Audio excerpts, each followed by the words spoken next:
BK 뉴스입니다. 제4차 방위비 분담금 협상이 벌어지고 있습니다. 트럼프가 현재 영국 런던에서 벌어지고 있는 나토 정상회의에서 한국과의 협상에 대해 이야기하기를 주한미군 규모 유지와 관련해 일부 철수도 가능하다는 뉘앙스를 풍기며 계속 주둔미군을 유지하려면 더 공정하게 비용을 부담해야 한다는 노골적인 언급까지 나온 상황입니다.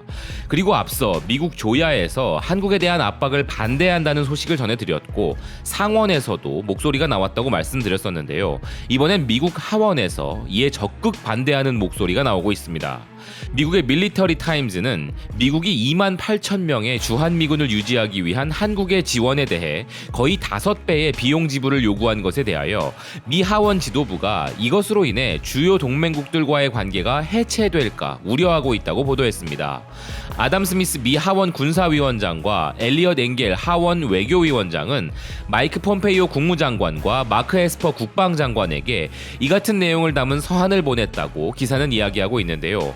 서한에는 북한의 도발이 증가되고 지역 전체에 걸친 중국의 입지 강화에 이르기까지 지역 안보 위협에 대응하기 위해 미국, 한국, 일본이 공동으로 노력해야 하는 상황에서 한국이 방위비 분담을 대폭 늘려야 한다는 미국의 요구는 한국과 동맹국들 사이에 불필요하다는 내용이 담겨 있다고 전했습니다.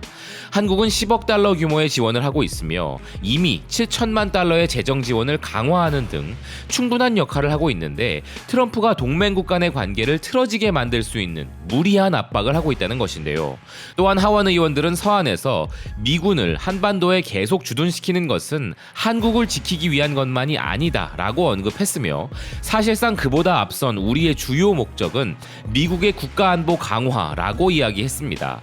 기사에 의하면 스미스와 엥겔 의원은 공정한 방위비 분담 협정에 동참하고 있다고 밝혔지만 향후 동맹국들과의 방위비 분담 지원 협상은 동맹 관계나 지역 내 미군의 지속적인 주둔을 해체할 수 있는 방향으로 진전되어서는 안 된다고 강조했다고 하는데요.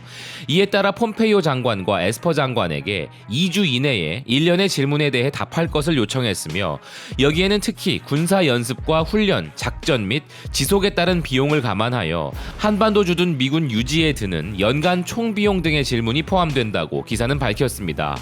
또한 하원 지도부는 다가오는 12월 31일 협정 시한 이전에 합의가 이루어지지 않을 경우 한반도에서의 미국의 전략과 대응 태세에 어떤 영향을 미칠 수 있는지에 대해서도 물었다고 하는데요.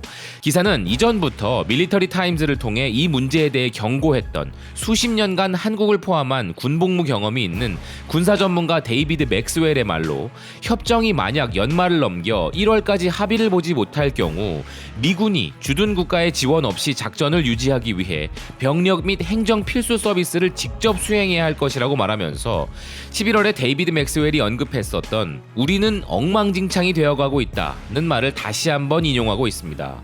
하원에서 진행 중인 트럼프 탄핵 청문회를 교묘히 피하여 나토 정상회의를 핑계로 유럽으로 도망간 트럼프인데요. 기사의 내용처럼 미국은 일방적으로 한국의 안보를 지키기 위해 있는 것이 아니라 자신들의 국익을 위해 한국에 주둔하고 있는 것이고 미 하원 지도부의 말이 틀린 것이 하나도 없는 상황인 것이며 그러기에 보다 많은 반대 여론이 형성되어 압박을 가해야 할 것인데요. 자신의 위기 상황을 빠져나가기 위하여 온갖 국제적 갈등을 야기시키고 있는 트럼프의 간사함에 전 세계가 그리고 우리 한국이 위기에 빠져 있는 상황입니다. 한미 동맹을 흔들어서 얻고자 하는 경제적 이득이 미국의 전체 국익보다 크다고 오판하고 있는 트럼프는 탄핵 이슈를 묻기 위해 방위비와 무역전쟁 이슈를 계속 강화하여 멈추지 않고 폭주할 것이기에 방위비 분담 협상에서의 어려움이 더욱 커질 수밖에 없는 부분이 참으로 걱정스럽다는 의견입니다. 지금까지 BK 뉴스였습니다. 시청해주셔서 감사드립니다.